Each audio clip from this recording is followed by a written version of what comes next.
ओडिशा अधीनस्थन चयन आयोगों पत्र संख्या 212C और SSSC ता 27/2/24 अनुसार सुवर्णपुर जिलार जिला कार्यालय सह ब्लॉक तहसील उपजिलापाल कार्यालय समेत अन्य विभाग में खाली कनिष्ठ वर्ग सहायक पदवी निमंते 52 जन प्रार्थी को चयन करते।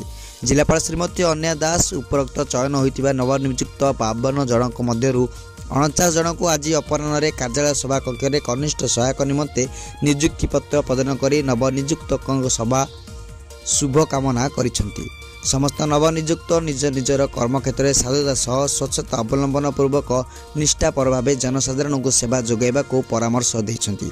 यह नियुक्ति पत्र प्रदान कार्यक्रम अवसर में अतिरिक्त जिलापाल अंजलिना प्रधान, डेप्यूटी कलेक्टर संस्थापना विशिकेशन प्रधान, जिला सूचना और लोकसंपर्क अधिकारी असीम कुमार भोई, विभागीय वरिष्ठ सहायक संजीव महाना प्रमुख उपस्थित रही नवनियुक्त कर्मकर्ता को शुभेच्छा और अभिनंदन जणाइछंती। आसंता 15 दिन मध्य समस्त प्रार्थी निज निज पई उद्दिष्ट कार्यालय में योगदान करने को सूचित कर। सोनपुर महादेव मल्लिक रिपोर्ट, दिग्दर्शन न्यूज।